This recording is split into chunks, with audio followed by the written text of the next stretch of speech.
Welcome to Carvaganza and let's talk about cars. Ini dia Nissan Leaf Electric, mobil listrik terbaru dari Nissan untuk pasar Indonesia yang akhirnya meluncur resmi di tahun 2021.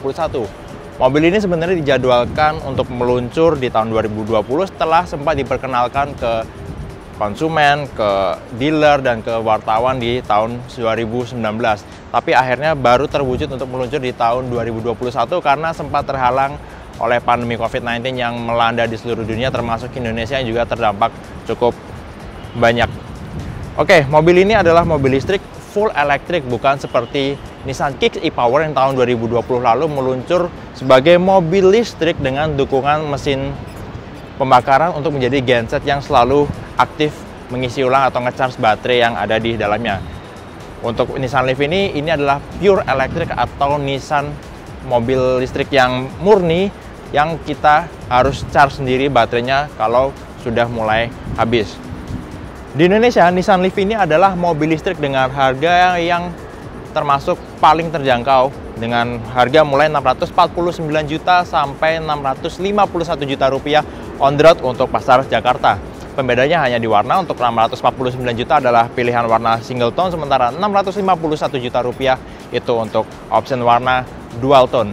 Bisa dibilang Nissan Leaf ini adalah mobil listrik dengan desain paling menarik untuk di kelas harga 600 jutaan sekarang ini, yang juga diisi oleh Hyundai Ioniq Electric dan Hyundai Kona Electric. Karena meskipun ini mobil listrik, tampaknya nggak terlalu berusaha keras untuk menunjukkan, oh, saya ini mobil listrik, saya harus tampil pakai gini. Enggak, karena Nissan masih cukup konservatif untuk urusan desain di Nissan Leaf Electric ini. Karena desain grill V-motion-nya masih seperti mobil-mobil Nissan konvensional dengan mesin pembakaran, tapi memang di sini tidak ada grill yang mengalirkan udara ke bagian ruang mesin di bagian depan ini. Jadi di sini benar-benar tertutup dengan panel warna hitam, tapi di dalamnya ini kelihatan ada aksen atau tekstur seperti berlian yang muncul berwarna biru kalau kita lihat lebih dekat atau lebih detail, dan akan terlihat cantik kalau kena cahaya dari matahari yang kuat. Jadi bisa dibilang semuanya ini hampir nggak ada lubang sama sekali, kecuali di bagian bawah sini yang mengalirkan udara ke radiator untuk pendinginan sistem penggerak elektriknya. Untuk sistem pencahayaannya di sini ada lampu DRL LED yang tampilannya masih khas Nissan dengan bentuk seperti huruf L atau bumerang, dan di sini ada dua buah proyektor LED sebagai lampu utama, sementara lampu seinnya di sini di bagian dalam itu masih menggunakan bolam. Tapi meskipun sudah menggunakan sistem pencahayaan LED untuk lampu utamanya, tapi Nissan masih menyediakan fog lamp, namun masih menggunakan lampu model halogen, jadi cahayanya mungkin nggak akan seragam dengan lampu utama ketika dinyalakan. Untuk sistem penggeraknya, Nissan mengandalkan motor listrik yang menggerakkan roda depan dengan tenaga 147 horsepower, sementara torsinya 351 Nm, yang kalau dibandingkan itu udah lebih tinggi sedikit dibandingkan Hyundai Ioniq yang sama-sama mobil compact dengan desain antara hatchback atau sedan. Nissan Leaf ini diklaim dengan baterai yang berkapasitas 40 kW bisa menempuh perjalanan sampai 311 km menurut klaim Nissan. Dan untuk pengecasannya, tempatnya itu ada di depan, di bagian depan kap mesin yang terbagi menjadi dua. Untuk yang versi normal menggunakan Type 2 yang universal, bisa digunakan di mana aja, bisa home charger atau travel charger yang kecepatan mengisinya itu kurang lebih 7-8 jam dari 20% menjadi penuh. Sementara untuk fast chargingnya di sini menggunakan colokan tipe CHAdeMO yang untuk pengisian dari kurang lebih 20% sampai full itu membutuhkan waktu kurang dari 2 jam. Jadi mungkin kalau dibandingkan dengan Hyundai, charger untuk fast charging di Nissan Leaf ini berbeda, tapi kalau di pasar Indonesia yang sama untuk colokan fast chargingnya itu dari mobil Lexus UX 300i.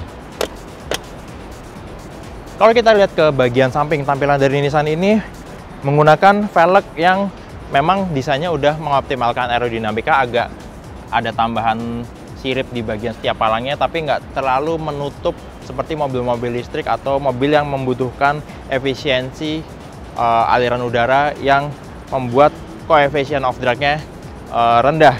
Untuk Nissan Leaf ini menggunakan ban Dunlop Enasave, sementara velgnya itu diameternya 17 inci. Kalau kita lihat ke bagian samping keseluruhannya, ini benar-benar desain typical hatchback dari Jepang ya. Atapnya panjang, di sini ada absen seperti floating roof di bagian pilar C.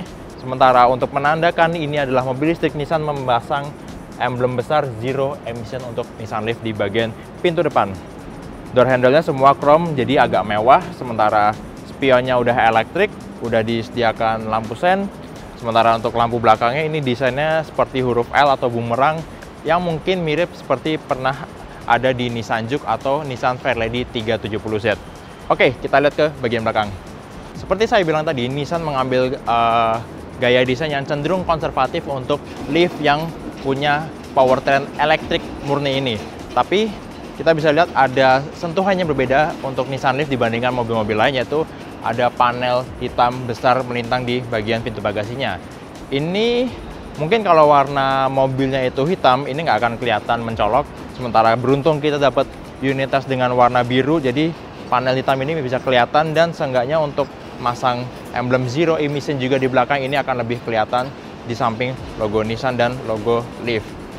Pintu bagasinya untuk mobil listrik dengan harga 600 jutaan ini belum power tailgate atau belum bisa buka tutup secara elektris, tapi paling nggak kita bisa menikmati ruang bagasi yang cukup lengkap dan posisi lantainya itu dalam untuk bisa bawa barang yang mungkin lebih besar atau lebih banyak waktu kita butuhkan. Di atasnya udah ada roof spoiler dengan high mount stop lamp, dan kalau kita lihat ke bagian bawah ini menjadi identitas atau karakter sporty dari Nissan Leaf, yaitu adanya diffuser yang akan mengalirkan udara lebih baik dan juga akan menghasilkan downforce yang dibutuhkan untuk mobil ini saat melaju di kecepatan tinggi. Kayaknya itu aja untuk eksterior Nissan Leaf Electric. Sekarang kita lihat ke dalamnya.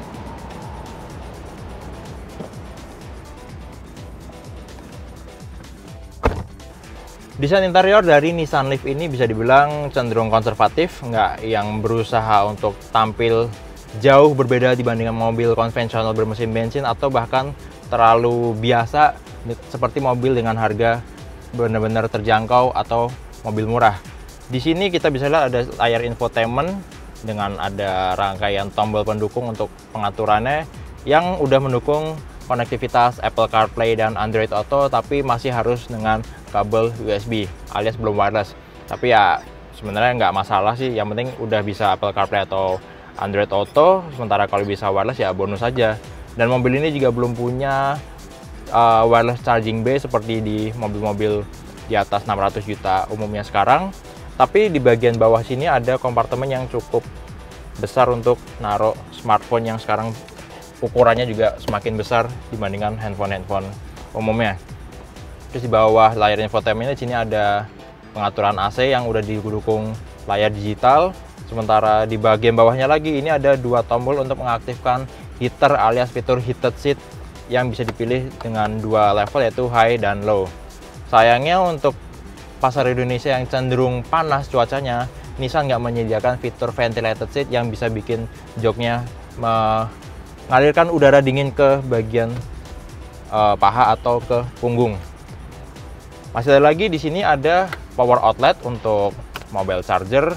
Di sini ada kabel aux, dan ini tombol starter yang kalau dalam kondisi terang dia tampil warna putih, sementara kalau kita udah agak redup cahayanya dia akan menampilkan warna biru yang mencitrakan image elektrik yang punya energi bersih. Kita sekalian nyalain mesinnya. Oke, untuk sistem pengemudiannya di sini untuk pengaturan transmisi ada seperti joystick yang mungkin kurang lebih mirip seperti di Nissan Kicks e-Power.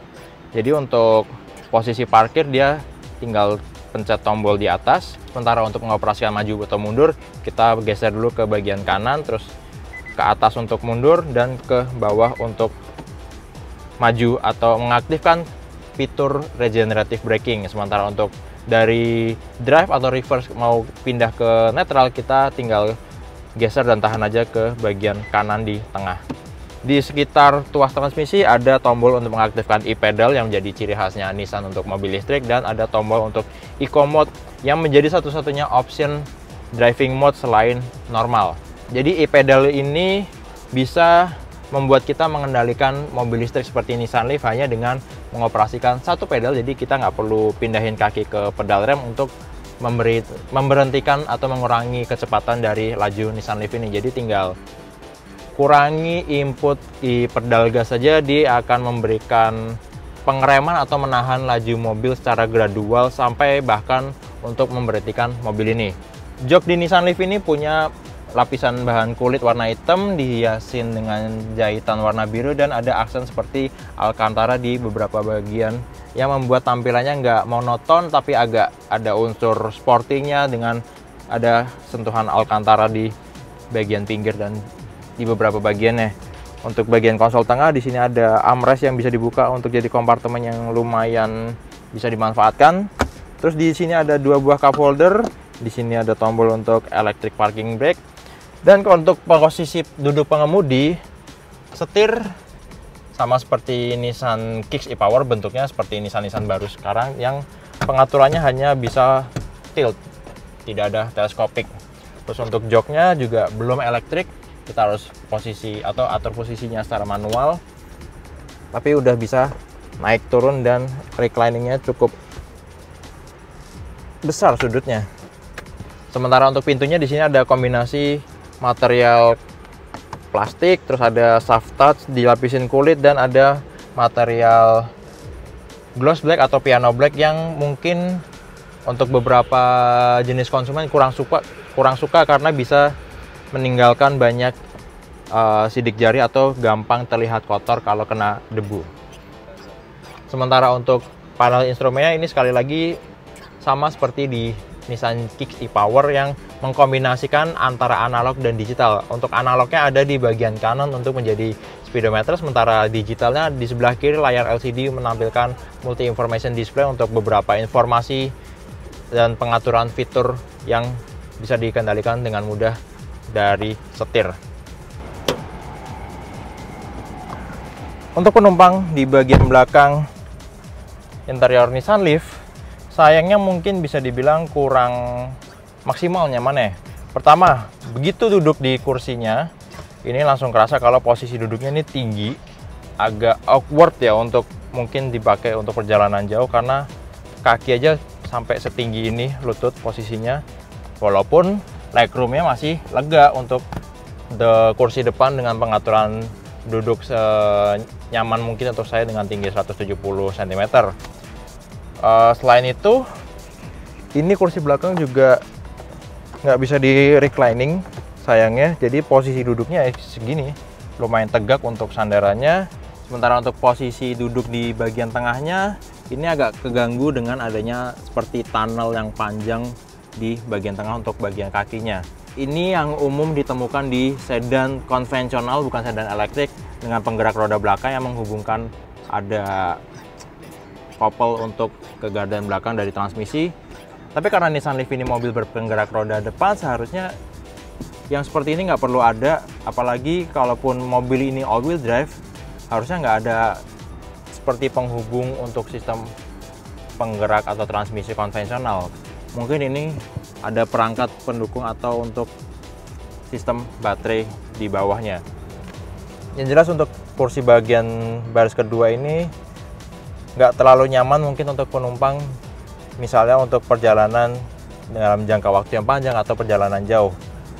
Untuk akomodasi di sini masing-masing kanan kiri ada seat back pocket. Sementara di pintu masing-masing kanan kiri ada satu cup holder, terus ada speaker, jadi suara nggak cuma dari depan. That's it untuk penumpang kursi baris kedua di Nissan Leaf. Sekarang waktunya kita test drive.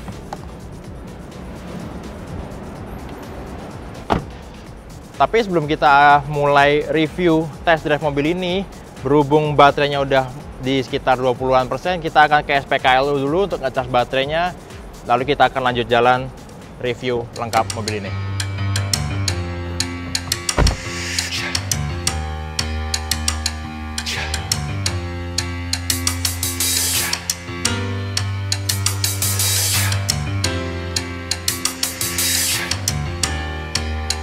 Saya charge baterai Nissan Leaf di fasilitas SPKLU dari PLN. Sampai di lokasi, baterai tersisa 17% dan saya isi dengan daya 30 kWh. Melalui aplikasi ChargeIn, bisa dilihat berapa biaya pengisian baterai dan lokasi SPKLU yang tersedia. Untuk fast charging 30 kWh membutuhkan biaya tidak sampai Rp76.000. Dan setelah kurang lebih 1 jam, baterai sudah terisi lagi dari 17 ke 97%. Sayangnya sampai sekarang aplikasi ChargeIn cuma ada buat Android, belum ada buat platform iOS.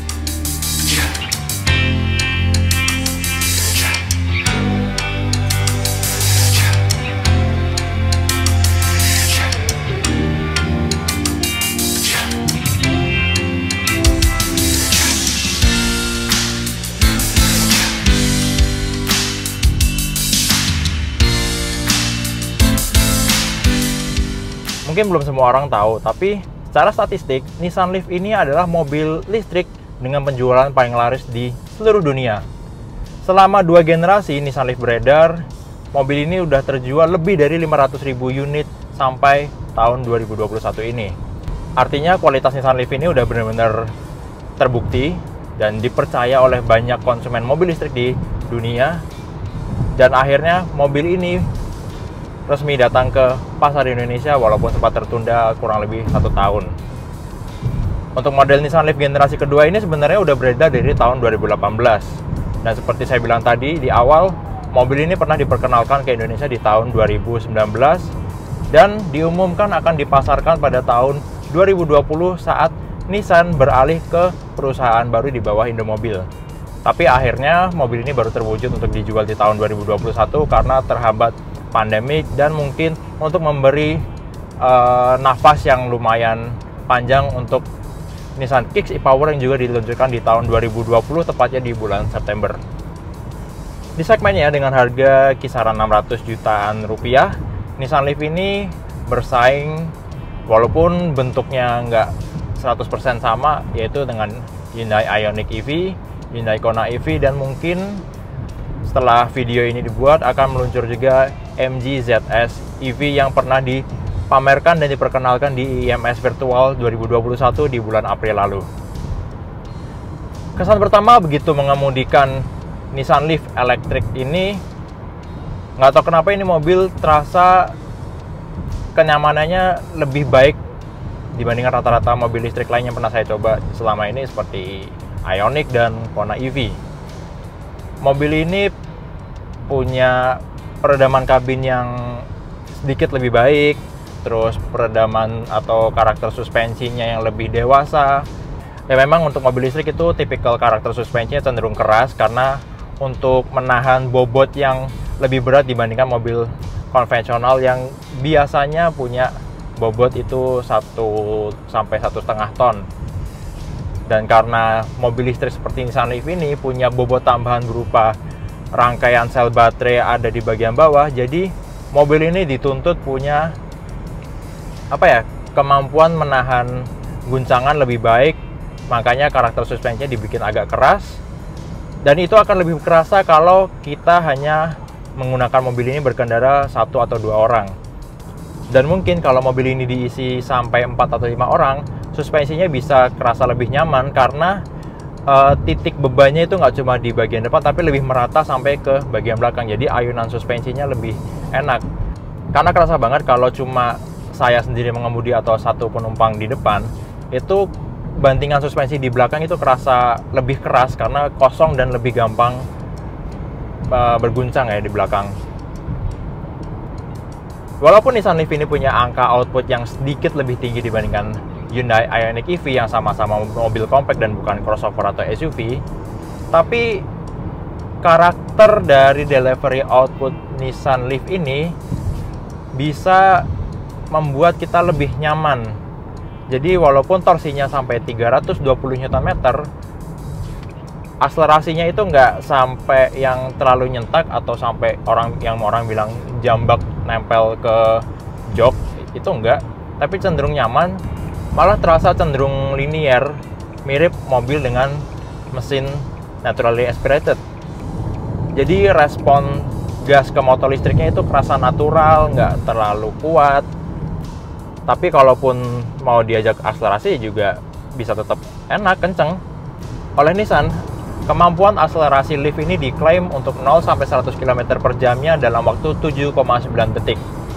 Itu sebenarnya udah lebih dari cukup untuk mobil yang akan lebih cocok dipakai di kegiatan berkendara di dalam kota, walaupun emang range berkendaranya bisa lebih dari 300 km.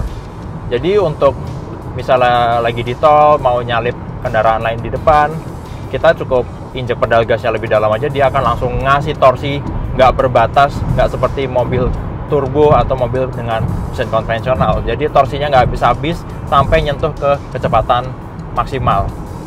Biasanya untuk mobil listrik seperti Nissan Leaf atau Hyundai Ioniq dan Kona ini top speednya dibatasin di sekitar 160 km per jam. Lagi-lagi soal kenyamanan, menurut saya Nissan Leaf ini punya tingkat kekedapan yang lebih baik dibandingkan Hyundai Ioniq EV yang pernah saya coba juga.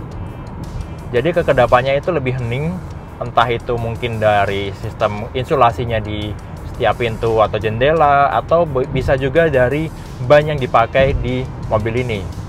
Seperti dilihat di eksterior tadi, mobil ini punya ban Dunlop NA-Safe. Walaupun dengan tipe Eco Tire, tapi sepertinya ban ini punya tingkat kekedapan yang lebih baik dibandingkan ban yang dipakai di Hyundai Ioniq yang pernah kita coba tahun lalu. Bicara soal fitur, Nissan mungkin nggak terlalu membanjiri Leaf ini dengan banyak fitur seperti kompetitornya. Untuk driving mode aja cuma tersedia dua, yaitu normal dan eco. Jadi ya eco untuk menekan konsumsi energinya sehemat mungkin, dan akan secara otomatis mengaktifkan fitur regenerative braking yang akan menahan laju mobil ketika kita mengurangi input pedal akselerator. Jadi dari regenerative braking itu energi yang terbuang atau tersisa dari proses deselerasi akan disimpan dan diolah kembali untuk menjadi listrik tambahan ke baterai. Jadi nggak cepat habis, kita bisa punya range berkendara yang lebih jauh dan tentunya hemat energi untuk lingkungan yang lebih baik. Selain itu, kita juga bisa manfaatkan fitur e-pedal yang akan memberikan efek regenerative braking lebih kuat dan lebih intuitif. Jadi kita bisa mengendalikan atau mengemudikan Nissan Leaf ini tanpa harus menggunakan pedal rem, baik untuk maju, mengurangi kecepatan, sampai membuat mobil ini berhenti. Jadi untuk fitur e-pedal ini, untuk orang-orang yang sebelumnya belum pernah nyoba mobil listrik atau merasakan fitur sejenis ini, sebaiknya adaptasi dulu, jangan langsung dipakai di lalu lintas yang ramai, karena kalau nggak terbiasa bisa kaget atau bahkan tiba-tiba menginjak pedal rem yang akan memberi efek pengereman yang cukup mengagetkan dan bahkan mungkin akan mengganggu pengemudi lain di jalanan. Selain itu, soal fitur, Nissan juga nggak menyediakan pedal shift di setir yang mungkin bisa kita jumpai di Hyundai Ioniq dan Kona EV yang untuk mengatur level regenerative braking. Sementara untuk mode mengemudi normal, kita bisa aktifkan fitur regenerative braking dari joystick yang menjadi operasi transmisi dengan menarik ke arah belakang atau ke mode D. Dia akan mengaktifkan mode regenerative braking. Jadi nggak perlu mengaktifkan mode eco atau e-pedal, cukup dengan menggeser tuas transmisinya ke mode drive atau brake. Selama beberapa hari saya tes Nissan Leaf ini, rata-rata konsumsi terbaik energinya ada di angka 8,3 km per kWh. Dengan catatan dipakai berkendara kombinasi di dalam kota dan jalan tol, juga sesekali pakai eco mode. Kalau dikonversi, angka 8,3 km per kWh ini sebanding dengan konsumsi 73,8 km per liter di mesin konvensional. Memang dengan mobil listrik, hitung-hitungan soal konsumsi energi menjadi lebih hemat. Untuk fitur keselamatan, mobil ini udah didukung all around view. Jadi ada 4 titik kamera di depan, di belakang, dan di 2 spion kanan kiri. Jadi waktu parkir atau kita mau jalan di jalan yang sempit, mobil ini bisa memberikan visibilitas yang lebih baik. Kemudian ada Cruise control juga kita bisa operasikan kalau misalnya lagi konstan di jalan tol dan untuk mengistirahatkan kaki sejenak. Tapi sayangnya untuk mobil dengan harga sampai 651 juta ini, Nissan belum menyediakan fungsi adaptif untuk cruise controlnya yang bisa mengatur jarak dan menyesuaikan kecepatan dengan kendaraan lain yang ada di depan kita. Padahal Nissan sudah menyediakan fitur emergency braking dan forward collision prevention di Nissan Leaf ini. Jadi sebenarnya mungkin hanya sekedar nambah software ke sistem radar atau sensor di Nissan Leaf ini untuk bisa memberikan fitur adaptif cruise control yang tentunya akan membuat berkendara dengan Nissan Leaf ini lebih nyaman. Masih bicara soal fitur, untuk memanjakan pengemudi dan penumpang selama perjalanan, ternyata sistem audio dari Nissan Leaf ini untuk nyetel musik, walaupun nggak ada brand audio dari luar, suaranya lebih enak dibandingkan mobil rata-rata. Dan setelah ditelusuri ternyata memang di pintu ada speaker, terus di pilar A ini ada tweeter, dan di belakang masing-masing kanan kiri ada speaker. Jadi suaranya itu lebih menyeluruh, mengeliling untuk memberikan efek surround sound yang lebih berkualitas untuk menikmati audio bersama Nissan Leaf ini. Untuk soal keamanan sebenarnya nggak perlu khawatir banyak untuk mobil listrik, terutama seperti Nissan Leaf ini, karena sistem baterainya udah terlindungi dengan konstruksi bodi yang sedemikian rupa aman. Begitu juga untuk sistem atau port chargingnya itu akan aman juga kalau kita ngecas dalam kondisi hujan.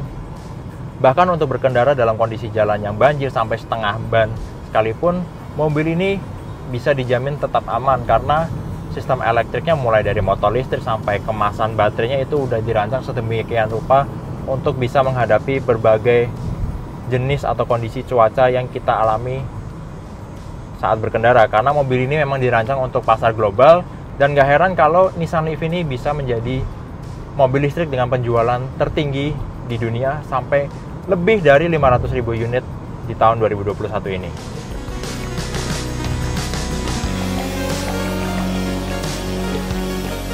Jadi dengan harga sampai 651 juta rupiah on the road Jakarta, Nissan Leaf ini menjadi alternatif baru untuk konsumen Indonesia yang menginginkan mobil listrik dengan harga terjangkau, tapi didukung juga dengan kenyamanan yang berkualitas dan rangkaian fitur yang juga akan mendukung keselamatan dan kenyamanan berkendara menggunakan mobil ini.